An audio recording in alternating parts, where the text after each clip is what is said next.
یہ جو ایک ہے ابھی تک اس کی جڑیں صحیح معنوں میں نہیں پکڑی گئی ہیں، یہ جو آئیں گے بعض انٹرسٹ گروپ آ جائیں گے مختلف قسم کی ہیرے حربے کریں گے، وہ اطاعت رسول میرے نزدیک سب سے بڑی چیز تھی، اور وہ پیغمبر اسلام سے جو میں نے وعدہ کیا تھا، عہد و پیمان باندھا تھا، وہ میری گردن میں تھا، اس وجہ سے میں نے سب چیزوں بیعت کیا چیز ہے۔ تو یہ اس حالات کو بتا رہے ہیں، وہ زمانے کی ستم ظریفی کو بتا رہے ہیں، اپنی حکومت کو بتا رہے ہیں، امام علیہ السلام رضا و رضا ہونے کو بتا رہے ہیں، امام شناسی کی طرف دوسروں کو متوجہ کر رہے ہیں، اور یہ بتا رہے ہیں کہ مغرور جتنا بھی ہو، ایروگنس پاور جتنی بھی ہو، علی کے نزدیک کوئی اس کی ویلیو نہیں ہوا کرتی ہے، محتاج مسکین جیسا بھی ہو علی اس کا حامی اور ناصر ہمیشہ رہے گا۔ تو یہ بتا رہے ہیں، اس کو جانا الٹا گھما کے اور کہا یہ تو وعد کی، یعنی کیا خوف نہیں آتا ہے خدا کا؟ دیکھا ناظرین آپ نے کہ نہج البلاغہ کے خطبے کے ساتھ بھی جو جفا کی گئی، اور یہی تو میں افسوس کرتا ہوں کہ ایسے شخص کو کبھی بھی در اہل بیت کا گدا، در اہل بیت کا سگ اور در علی کا کتا نہیں کہلانا چاہیے، کیونکہ مولا کائنات کے اس کلام کے ساتھ بھی جیسے قرآن کے ساتھ زیادتی کی گئی ہے، اسی طرح جفا کی ہے اللہ کے اس ولی مولا کائنات کے کلام پر بھی۔ مولا کائنات اپنی عظمتوں کا ذکر کر رہے ہیں اور اپنی بلندیوں کا تذکرہ کر رہے ہیں، اور ساتھ ہی یہ بتا رہے ہیں کہ میں اپنے نبی سے کیے ہوئے عہد و پیمان کو کبھی نہیں توڑتا ہوں، اپنی بیعت کی خاطر میں اطاعت رسول کو نہیں چھوڑ سکتا ہوں۔ بات بیعتی کی ہو رہی ہے، اب یہ اس کو کسی اور طرف لے جا کے کہتے ہیں کہ رسول اللہ سے جو انہوں نے سنا تھا کہ علی تم جو ہے وہ راضی ہو جانا کسی کی بیعت کے لیے، تو دیکھیے جی علی کہہ رہے میں راضی ہو گیا فلاں کی بیعت سے، یہاں فلاں کا کہاں ذکر ہے، کسی کا کہاں ذکر ہے؟ خدا کے بندے کو ذرا خوف کرنا چاہیے کہ مرنا ہے ایک دن، مولا کائنات کے پرچم تلے جائے گا تو وہ نجات پائے گا۔ کوئی بھی انسان دنیا کا چاہے کتنا ہی بڑا شیخ، چاہے کتنا ہی پیر، چاہے کتنا ہی بڑا مفتی ہو جائے، اگر مولا کائنات کے پرچم کے نیچے وہ نہیں آ سکتا ہے روز قیامت، تو جنت تو درکنار، جنت کی خوشبو بھی نہیں پائے گا، اور اس کا جہنم میں جانا حتمی ہوگا کہ جس نے علی کے دامن کو چھوڑ دیا ہے۔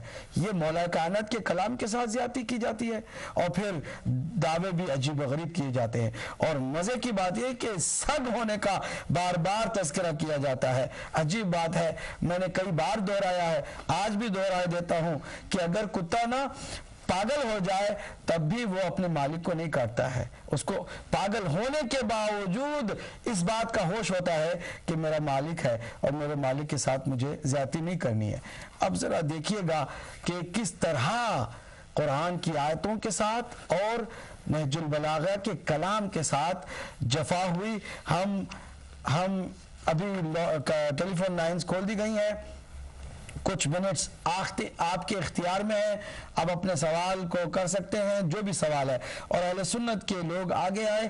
ہم چاہتے ہیں کہ ہمارے بھائی اگر کوئی شبہ رکھتے ہیں، کوئی سوال رکھتے ہیں، تو بڑے شوق سے، بڑے اطمینان سے، بڑے پیار سے آئیں، اور ہم بھی انہیں بڑے پیار سے ریسیو کریں گے۔ یہاں سے الحمدللہ کبھی آپ ہمارے چہرے پر، پیشانی پہ بل نہیں دیکھیں گے کسی اہل سنت کے سوال کو سن کر کے، بلکہ آپ ہمارے چہروں پر مسکراہٹ بھی دیکھیں گے، اور لبخند چہرے، یہ جو کھلے ہوئے چہرے ہیں، عشق رسول اور آل رسول میں ہر عاشق کو اپنے سینے سے لگانے کے لیے تیار ہیں۔ ہم پہلے کالر کو آج کے پروگرام میں اگر کوئی ہے تو شامل کرنے جا رہے ہیں۔ جی پہلے کالر، السلام علیکم ورحمۃ اللہ۔ وعلیکم السلام، یا علی مدد مولانا صاحب۔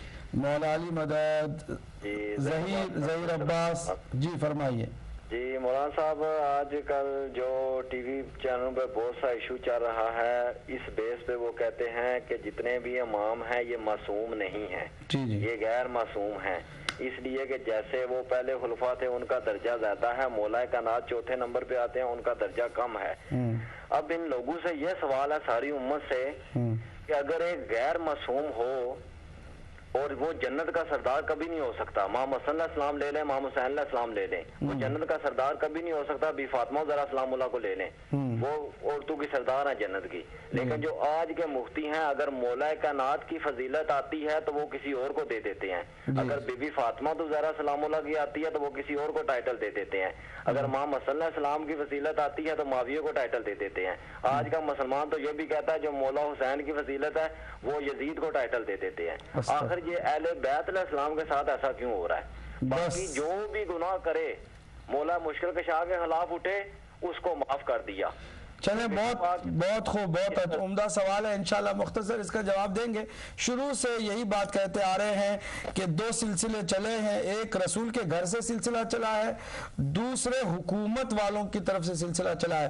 اب جب حکومت والا کوئی عقیدہ بن گیا ہے, ذہنوں میں آ گیا, تو اس کو دفاع کرنے کے لیے یہی کہنا پڑے گا کہ معصوم جو ہے وہ معصوم نہیں ہے. دوسرے کالر کو ہم شامل کرتے ہیں. السلام علیکم ورحمۃ اللہ. وعلیکم السلام. مولانا صاحب, میں ماہر بات کر رہا ہوں, ماہر علی میرا نام ہے. پہلے بھی آپ سے بات ہوئی ہے. اللہ تعالیٰ آپ لوگوں کو سلامت رکھے. بہت اچھا پروگرام ہے آپ لوگوں کا. آپ کہاں سے بول رہے ہیں ماہر علی؟ جو سلسلہ میں سن رہا تھا, اسی سلسلے میں مجھے آپ سے ایک ریکویسٹ یہ کرنی تھی. آپ کہاں سے بول رہے ہیں میرے بھائی ماہر علی؟ میں لندن سے بات کر رہا ہوں. جی جی فرمائیے. تو ایک چیز میں نے آپ سے ریکویسٹ کرنی تھی. ہو سکتا ہے آپ نے اپنے ان پروگراموں میں بیعت کے سلسلے کو وضاحت کے ساتھ بتایا ہو, لیکن میں چاہتا ہوں کہ بیعت کے اس چیز کو ذرا ڈیٹیل میں لوگوں کو سمجھایا جائے کہ اہل بیت ہے کیا. کیونکہ ایک میں آپ کو ایک واقعہ سناتا ہوں اپنے دوست کا. میرے دوست جن کا تعلق اہل سنت سے ہے, انہوں نے مجھ سے یہ بات کہی تھی کہ حضرت علی نے معاذ اللہ بیعت کی تھی حضرت ابو بکر کی. تو میں نے ان کو یہ سمجھایا کہ یہ اہل بیت ہیں, یہ بیعت لیتے ہیں, بیعت دیتے نہیں ہیں. اور حضرت علی کو مجبور کیا گیا تھا, کہا گیا تھا ان کو, لیکن ان کو اگر اتنا ہی مجبور کیا جاتا جتنا کہ امام حسین کو کیا گیا تو واقع کربلا حضرت علی کے زمانے میں ہو جاتا. بالکل بالکل صحیح بات. میں آپ سے یہ میری ایک درخواست ہے کہ یہ بیعت کے چیپٹر کو تھوڑا ڈیٹیل میں اپنے اظہار. بہت بہت شکریہ. ضرور ضرور ضرور انشاءاللہ. ماہر علی صاحب انشاءاللہ آپ کے اس سوال پر بھی گفتگو ہوگی انشاءاللہ المستعان. اگلے کالر کو ہم شامل کرتے ہیں, دیکھتے ہیں کہ وہ کون صاحب ہیں. جی السلام علیکم ورحمۃ اللہ. جی السلام علیکم. وعلیکم السلام. میرے بھائی کون کہاں سے؟ جی سید اقبال حسین نقوی کوپن ہیگن ڈنمارک سے. جی جی فرمائیے نقوی صاحب. قبلہ موقع نہیں ملا, سب سے پہلے عید غدیر کی مبارکباد پیش کرتا ہوں آپ کو مبارک ہو. خدمت میں اور سلام عقیدت پیش کرتا ہوں. اس کے بعد ہم نے غدیر کا جشن جو ہے بدھ کی شام کو یہاں پر منایا اپنے سینٹر میں. جی تو میں واپس آیا تو کسی نے مجھے فون کیا کہ آپ امہ چینل کھولیں. امہ چینل کو جب کھولا گیا تو اس پہ 2 علماء کا ایک پینل بیٹھا ہوا تھا, تو وہ وضاحت کر رہے تھے من کنت مولا فہذا علی مولا. تو وہی پرانی مولا کی وہ کہہ رہے تھے کہ مولا کے کچھ 70 معنی ہیں. اس کے معنی آقا ہیں, اس کے معنی غلام ہیں, اس کے معنی دوست ہیں, اس کے معنی پتہ نہیں کیا کیا انہوں نے کہا جی اس کے 70 معنی ہیں. اور شیعوں نے اس کا معنی لیا ہے خلافت.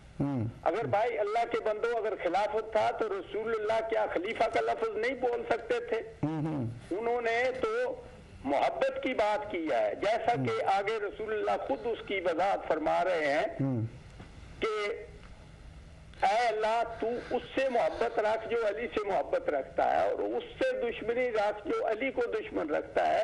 تو وہ محبتوں کی بات ہو رہی ہے. اس کے میں نے محبت ہیں, یہ شیعہ نے اس کا خلافت سے کہاں ناتا جوڑ لیا. ٹھیک ہے, بہت شکریہ بہت شکریہ. بہت جلد اس کا بھی ہم جواب دیں گے اور آسان جواب دیں گے, سب کی سمجھ میں آ جائے انشاءاللہ مستعان.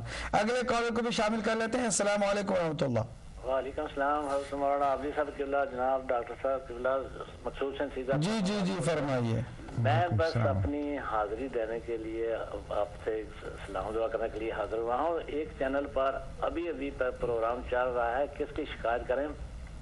اس میں یہ ہے کہ حضور نبی کریم کی 4 بیٹیاں تھیں لیکن یہ اس کے پیچھے کیوں پڑے ہوئے ہیں؟ کیا حضور سے یہ کہنا چاہتے ہیں کہ معاذ اللہ آپ اپنی اولاد میں تفریق و امتیاز کرتے تھے، اور جب میری کال لگ گئی تو وہ مجھے جان بوجھ کر اپنا پروگرام سناتے ہیں، وہ مجھے 100% یقین ہے وہ ہمارا پروگرام بھی سن رہے ہیں، تو میں نے ایسے کیا کہ چینل اس کا کال لگا